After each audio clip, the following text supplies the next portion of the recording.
Hi and welcome back again, once more, to my journey through The Eye of the World, this one, by Robert Jordan, the first book in the Wheel of Time series. But you probably already know that, and if you don't, where have you been?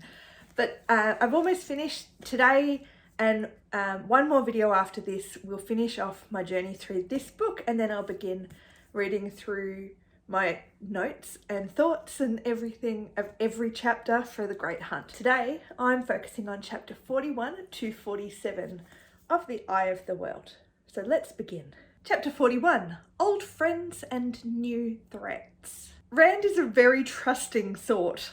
I wonder if or when that will ever change. I'm happier now that Master Gil is at least partially aware of the danger and is helping them anyway. I was really worried that something would happen to Master Gil because of his help and he'd have no idea that that was why he was in trouble. So many have helped the villagers and have been caught up in their trouble. I like knowing that Master Gil is actually a little bit aware of what's going on, even if he doesn't fully know the whole story. I really like Lowell or Loyal. I'm going to go with Lowell at the moment. I might change that when the TV show comes out. I'll see. But I'm really looking forward to more journeys with him. It looks like he's going to be around for a while, and that really excites me. I think he's a great character for many, many reasons. And I'm looking forward to finding out more about him. I didn't expect the reunion between all the characters to happen quite so soon. I was thinking Rand and Matt would have to leave right before the others showed up, and then there'd be like almost minutes or like an hour between them leaving and the others arriving, and then it was going to be continually this chase. But I'm really glad that they've met up all together. I think it progresses the story in a much better way than the version that I was worried that we were going to get. Now, Perrin's in a really bad state. Is it linked to being away from the wolves, or is this just his natural state? I think he's having a hard time, and that could be for a variety of reasons. It also could be because he has just gone through some quite large traumas with the wolves, but also with the Children of the Light. So a lot of things going on. Just taking note, Perrin's having a little bit of a hard time at the moment, and I'm hoping that gets addressed at some point. I do wonder from now on about character perspectives, now that they're all back together. Will it go back to just being from Rand's point of view again until they separate, or is it going to sort of continue to have a few different perspectives? I'm intrigued. Is this Rand's story until they split up, or is this all of their story? I think it's set it up now to be all of their story, or at least a few of their stories. And I'd like to see some more perspectives. Definitely bound to happen sooner rather than later. I think that's what's been set up from now on. But I think now I'd like to see more of those other perspectives more regularly. Chapter 42, Remembrance of Dreams. And finally, we have what I've been waiting for. The boys have actually told Moraine about their dreams. And it's really about time. I know that they couldn't really tell her about them when she wasn't there, but they needed to talk to her. So finally they've done that. But the question still remains as to which parts of her version of things are true and which part of the Dark One's version of things are true. They both have similar qualities, and I think they're both withholding a lot of information, and I think there's a comparison there to be made between Moraine and the Dark One. Not that I think I don't think she's evil. I really do think she's on the side of good, but there is a comparison there to be made. And maybe if she was more honest, but maybe then if she was honest and did share things, then they still wouldn't pay attention or wouldn't believe her. So I can't really blame her completely, but there's a lot of comparisons to be made right here between Moraine and the Dark One about how they're filtering through information. Some of it's true, some of it's not. None of it. Yeah, I'd say most of what she's saying is more true than what he is saying. I'd say that, yeah. Anyway, Matt is somewhat recovered, thankfully. I like that he couldn't be fully healed, though. I think that's a really good addition to the story. It makes it more difficult. It makes it so that he has to fight for it a little bit more. He has to wait, and it's not being handed to him on a platter. The struggle might actually make him a better person. One that maybe I'll like. Maybe I'll come out of this adventure liking Matt. I hear that a lot of people really like Matt, so I'm assuming he goes through some kind of character change at some point, so I'm really hoping we see that soon. Maybe. Laurel's presence now makes sense, like why he's there. I was wondering what his contribution was going to be. But I'm curious to know more about the ways. Are they like magic tunnels? I'm almost picturing like there's an old TV show, I can't even remember when I watched it, but as a kid, called Sliders, and they went through portals, wormholes. And that's sort of when I first heard of the way, that's what I sort of started thinking about. Will Moraine or someone warn the Queen of the Trolloc presence before damage is done? I've noticed that they tend to just leave other people to pick up the mess, and I understand why they're doing that. There's secrecy and there's speed required, but in this situation, could it benefit the Queen of the city that they're in to know about the Trollocs being present in case they do further damage? And then what about warning and helping Master Gil? Because he's almost guaranteed to have some sort of damage done to his inn based on what's happened in the past. So I hope that they help him, warn him, or at least financially like cover the damage. But I guess there's speed's required. They need to get out of the city. And will Tom be back? I mean, he had his Gandalf moment of "you shall not pass," so I'm expecting to see him again. I just don't know when, and I think I've made it fairly clear I don't think he's dead. I didn't think for a minute that he was dead. I just don't know how long it's going to take. I really thought we'd see him around about the same time. I thought they'd all unite together and it'd be great, but not yet. Chapter 43, Decisions and Apparitions. The moment between Egwene and Rand here was quite sweet, even if it was only a short moment. They've still got some growing up to do, and I don't know if they'll end up together. It could go either way, considering they're being pulled in different directions. And I do remember that Min said in previous chapters that they wouldn't end up together. But, I mean, they could always go against prophecies. I've read many books and many things where something has suggested something and it can be twisted. So they could still end up together. Rand has finally accepted he can't go home. But my question, I really want him to see Tam again. I want to know more about Tam. I want to see him again, and I want Rand to have some moments with Tam before he becomes too distant from it. I think he's going to have a hard enough time going back to the Two Rivers as it is, and the longer that takes for him to be able to go home, the harder it'll be. So I really hope he gets his homecoming moment, even if it is brief. I also understand he can't really go home at this stage. It's probably too dangerous for Tam and the other villagers for any of these 5 to go back home. But hopefully they will get to go home. I hope. Please let them go home. Matt's impulsive nature is going to get him in more trouble really soon, I'd say. Him picking up the figure with the dagger in the dream has already created some drama in the fact that the Dark One knows his role, and by association he's also now worked out Rand's, because he already had worked out Perrin's with the wolves and the wolf figure and all that kind of stuff. He's now worked out who they all are, who the players on the board are. It's like chess. I'm assuming that's the kind of game that it was that the Dark One had set up. And I do wonder, like, you can feel that all the players are there. I wonder whether Robert Jordan was a chess player, because I can feel elements of that strategy coming into play. So I think what's being set up, especially with the 3 boys, is like a chess game, and that's what I'm feeling through it.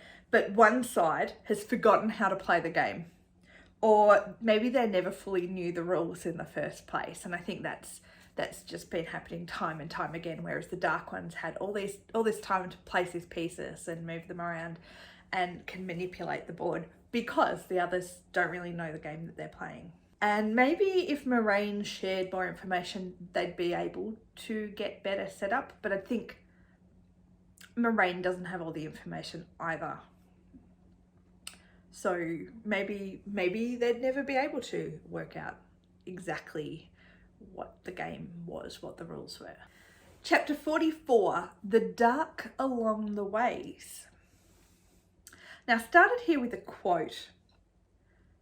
He followed the innkeeper and Lan blindly, blind in truth, hoping Master Gil's knowledge of his own stable yard and the water's instincts would get them across it without someone breaking a leg. It's on page 651 of this edition. Now, if that quote doesn't sum up Rand's journey so far, I don't know what does. I think it's very much him being blind and trusting that other people have his back, and that other people, Tom, Moraine, Lan, even the villagers, Nynaeve and Egwene, maybe not Egwene, he's protecting Egwene, but he's expecting other people to be able to help him, guide him where he's going, not knowing. And that's not all his fault, it's just where he's at the moment. Now, their leaving Camlin was completely uneventful. I think that that's really interesting, that they were able to leave and Robert Jordan chose to just have them leave without anything too major happening. Yes, it was tense, them leaving, but nothing happened. It was just uneventful. Besides meeting that one person, I suppose, who ran away. I was expecting a chase or something like that. I just felt that they were going to leave just as the Fade or the Trollocs arrived, and then they were going to have to run, and then there was going to be problems, and they weren't all going to make it, and then they all did make, like, I don't know. This was probably a much better way to go about it, and it's obviously moving at such a pace now that major things like that can't happen because we are getting close to the end of the book. So I suppose it makes sense in the structure of the whole book why not much has happened in this situation. I suppose not bad things can't always happen. Now, they're all starting to listen a little bit more to Moraine and be a little more wary of everything. So you could feel that they were expecting something to happen as well. And they took a little bit more of Moraine's advice on board. The way is, exactly as Rand put it, quite boring. Building tension though through that ominous, dark and constant reminder they can't see far ahead or behind them. It did that quite well. So Robert Jordan was able to take a scene that nothing was really happening in and make it really quite tense. I was expecting something to happen in every sentence, like the Trollocs to be there, or for something bad to happen, for a bridge to collapse, or I don't know, something to happen, and nothing happened. So it was a little on the boring side, but not in a bad way. I think it served its purpose of creating tension. And so much so that when they reached the bridge that the end is broken, that it was surprising. I thought they were going to almost get through safely, completely, but it wasn't that much of a shock, really, that something had to happen. I just thought that maybe the bridge would break as they were crossing it, but no, they just get to the end of it and it's broken.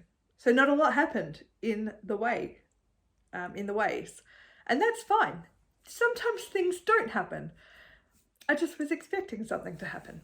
Chapter 45, What Follows in Shadows. Now, started this one with another quote, which I think also sums up, just like the previous one, also sums up Rand very well as far as we can see him at this stage.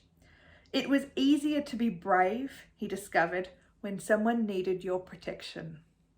Page 673. And yeah, I think, I'm just going to say, I wouldn't normally say this, but I think this still stands true. The more I go through the series, currently about a third of the way through The Dragon Reborn so far, but I think this quote still stands true for Rand going through. So I think it's a character trait for him that things are always going to be easier when they benefit other people. But I don't think he's a very selfish character, and I like that about him. So the tension rises, something follows them, but no idea what it is. The gate has been left broken. open for anyone to exit behind them or wander in. That obviously can't be a good thing. They're going to have to do something about that. And the wind, like the birds that Perrin and Egwene were hiding from in earlier chapters, the wind is something that they can't fight. And in a way, it's more terrifying because of that. But now they must face the blight. And I think that in itself is quite terrifying. There is something about nature that I think can be scarier than fighting things, physical things. So the blight, they don't know, it's the unexpected. A Trolloc is scary and you can tell that they don't like them, but it's something that they can beat. The wind, the ravens, and the blight, they can't do anything about, really, when you come. So I think that that's quite a lot more fear in those moments than there is for some of the others, some of those other moments. Now, is the way corrupt because the Dark One is using it? Is that what's happening? The Trollocs and the Fades, is that why it's so corrupt and why it's dark and the wind and all those kinds of things? Or is it because it was created or found or whatever happened by the male Aes Sedai? Maybe a mix of both. Maybe they're linked. Who knows? Now, when will Moiraine suspect Rand's ability? Or does she already suspect his ability and she just hasn't let on yet? Chapter 46, Faldara. Now, Lan has many hidden depths. Briefly, we see conflict in him as his people, or something close to his people anyway, are going to stand alone in battle. I think he wants to join them, but has to hold to his water vow. So his vow, I wonder what that is, there like a magical tie there, or is it just a vow that if he goes against it? I wonder what the consequences for breaking your vow as a warder would be. Like, is it just something that would be his honor would be broken, or is it a magical vow of some kind and something worse would happen if he broke it? That would be interesting to know. And I'd say that we'll find out more about that as we go. That, I think I like that that's something that's unclear, because it sort of raises the sort of question as to why isn't he going to help, or he can't go. Like, it raises questions that I like. And Padan Fain, who has followed for a long time, has finally caught up with them. I guess he was the follower in the way. But how did he get in? And is he enthralled by the Dark One, or is there a link to Mordeth? My notes suggest I suspected him as a dark friend before Mordeth came into the scene, though. So I did actually go back and check this to try and work out what was going on, because I hadn't picked up on quite so much, I suppose, why he was following them quite so much. Will he be joining them? Is he like Gollum in the group and they need Gollum to lead them somewhere? I'm intrigued. I think Padan Fain is interesting. I've got a lot of questions. We don't know anything about him other than that he was the peddler, but why would a peddler be following them? I just don't know. And the last chapter for today, chapter 47, More Tales of the Wheel. I always love a good world building chapter, and there's definitely a lot that we learn in this chapter. So much info, particularly about Lan and Fain as well. I knew Lan was a lord, that had been mentioned earlier, but a king, like, that's really cool. His only purpose being to avenge his people who don't exist anymore. That's less cool for him. I mean, it's cool. It's a cool story idea. I like it, but less cool for him. It's a lot. It's a lot for him to carry. So no wonder he is how he is. And it kind of, a few things make a little bit more sense about Lan. And I'm interested. I think there's going to be some interesting things unfold about Lan's character and his history and his relationship with Moiraine and all sorts of things. And I think that's something I'm really looking forward to. On one side, he's also handed over responsibility to Moiraine when he became a warder. So his life became about serving and protecting her and not vengeance. So it gave him a clearer purpose, and took away that instant death that would happen if he went and did what he had been raised to do. But it's also taken away his responsibility. He can say, no, I'm not doing that because she tells me I can't.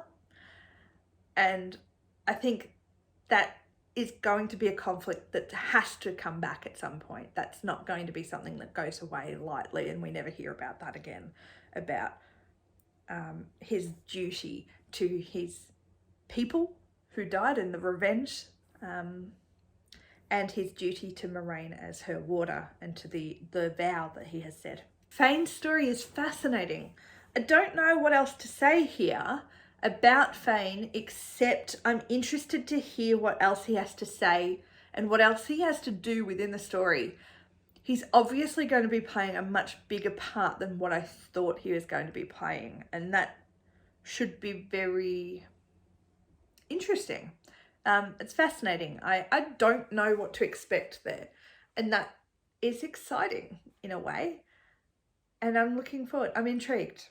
And there is a feeling of need, like there's of time running out. They need to be moving. They're taking too long, especially in the way that the book is written now. A lot of things have been happening in, I think, like, it feels like we're very, very close to the end of the book, and a lot still has to happen, but I know that there's not much left of the book at this stage. So even just the pacing of the book has completely changed.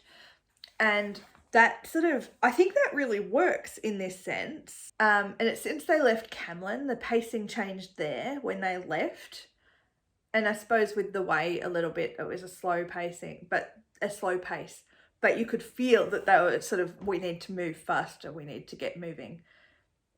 And I think it really actually does work for the book that the pacing has changed, because there wasn't a sense of urgency before. Yeah, there was a sense of danger, but not urgency, whereas that's probably what it was lacking.